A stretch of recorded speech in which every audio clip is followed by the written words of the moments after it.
He is one of the most quoted, cited, and revered presidents in USA history. But who exactly is this man and what is his story? Hello world, welcome to World Story and Origin Series, where we go over the origins of influential world figures. All images and or audio you hear is either in public domain or owned by their respective parties. This story starts in February 6, 1911. Ronald Wilson Reagan was born in Tampico, Illinois, as the second son of John Jack Edwards and Nellie Wilson Reagan. The family finally settled in Dixon, Illinois in 1920 after years of moving from town to town. Jack Reagan nicknamed his younger son Dutch, claiming he looked like a fat little Dutchman. Reagan's father was a working-class Irish Catholic and an active Democrat. Unemployed during the Great Depression, Jack Reagan held a minor position in the Works Progress Administration during the New Deal, a group of otherwise disjointed programs conducted by President Franklin D. Roosevelt throughout the Great Depression, which gave government overreaching controls in certain industries and provided temporary relief to certain parts of the economy. Reagan said that it was multiple alcoholic episodes that cost his dad many job opportunities. This also helped result in Reagan's special bond with his mother, a devout member of the Disciples of Christ. It is partly due to his mother's influence that Reagan became a lifelong Protestant. He was also strongly influenced by Ben Hill Cleaver, the minister of the First Christian Church in Dixon, Illinois during the 1920s. At many points, the positions taken by the Disciples Church of Reagan's youth coincided with the words, if not the beliefs, of the later-day Reagan. These positions included faith in providence, the association of America's mission with God's will, belief in progress, trust in the work ethic and admiration for those who achieved wealth legally, respect for family and marriage, and reticence to use government to protect civil rights for minorities. Reagan's experiences in the church and with the Cleavers also provided early training in public speaking. By the time he began attending a small disciple school known as Eureka College, Reagan was no longer a fat little Dutchman. He was now known as a jack of all trades, excelling in campus politics, sports, and theater. Reagan was a member of several athletic organizations, including the football and track teams, the basketball cheerleading squad, and captain of the swimming team. He was also yearbook editor and elected student body president. Reagan was a political liberal at that point and led a student revolt against the college president. In his first year at Eureka, the president of the college tried to cut back the faculty. Reagan helped organize a student strike. He received his degree in economics and sociology in 1932. To pay for college, Reagan worked many low-wage jobs such as cooking hamburgers and washing tables.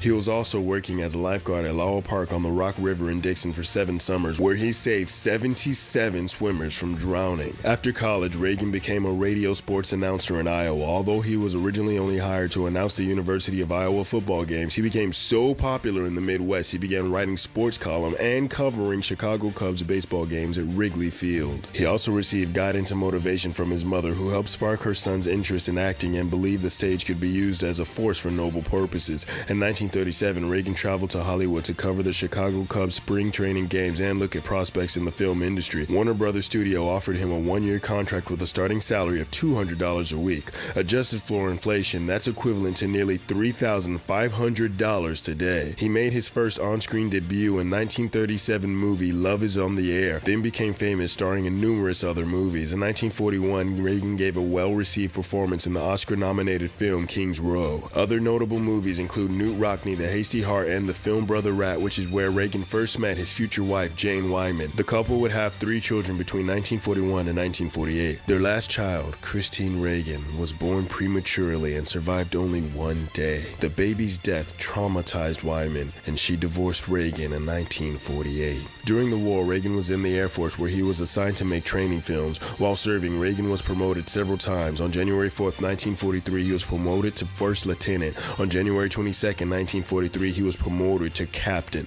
By the end of the war, his units had produced some 400 training films for the Army Air Forces. He resumed his Hollywood career on release in 1946 and made a successful transition to television, becoming a celebrity to the speaker's circuit. Around this time in 1950, Reagan met actress Nancy Davis. In 1952, they married at the Little Brown Church in Studio City, California. By 1960, the couple had 2 kids, Patricia Ann Davis and Ronald Prescott Reagan. By 1964, Reagan had also appeared in over 50 films, become friends with renowned evangelist Billy Graham, and teamed up with the American Medical Association to produce a campaign against government-run universal health care, warning citizens that if the government controls your health care, they control you. Reagan jumped into union politics and was elected to 5 terms as president of the Screen Actors Guild, a labor union for movie actors and part of the AFL. As SAG president, he traveled across the country giving speeches on behalf of actors. Until the 1950s, Reagan was an avid liberal Democrat who strongly supported the New Deal of Franklin D. Roosevelt and the Fair Deal of Harry Harry S. Truman. Reagan was thus the only president to lead a labor union, a bastion of liberalism. Reagan himself was a registered Democrat well into the 1950s,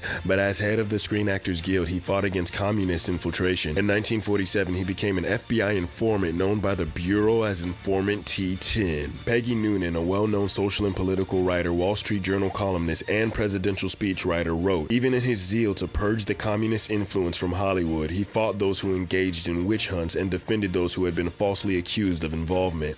While remaining a Democrat, Reagan became increasingly conservative in the 1950s. After actively supporting Richard Nixon's campaign for president in 1960, Reagan switched political parties and officially became a Republican in 1962. He realized that he had diverged greatly from the tax and spend liberalism of the Democratic Party. While campaigning for Senator Goldwater in 1964, Reagan's time for choosing speech helped launch his political career and made him become a probable candidate for governor of California. Reagan defeated Christopher and incumbent liberal Democrat Pat Brown in the general election. Reagan's strategists wanted to emphasize libertarian support for smaller government and less taxation as the state verged on a revolt against high property taxes. As student and black unrest exploded in the headlines, Reagan's call for law and order won the votes of former liberals. Reagan's victory marked the end of the New Deal liberalism in California. Reagan inherited an enormous budget deficit from the Brown administration. In his first year as governor, Reagan froze government spending and cut 10% of the spending budget in each department of the government. At the end of his 2 terms, the $194 million deficit had been transformed into a $550 million surplus.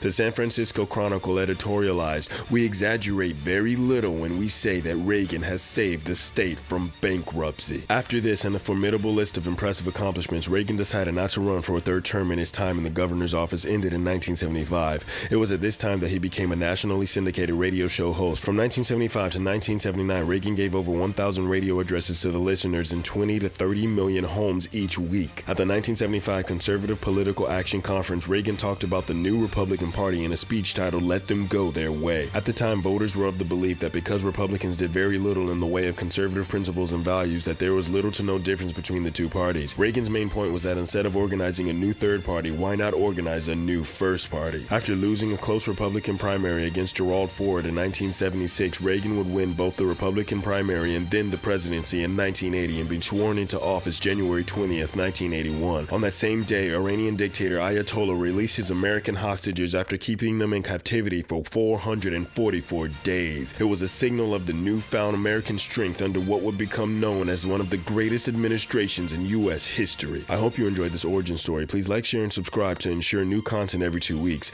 Let me know your thoughts about President Ronald Reagan in the comments below. Any other important facts that you know about Reagan's origins? Also, if you have any other origins or history that you would like us to research and make a video on, let us know in the comments. And as always, everyone, live like there's no tomorrow, but prepare like you live forever. Thanks for watching.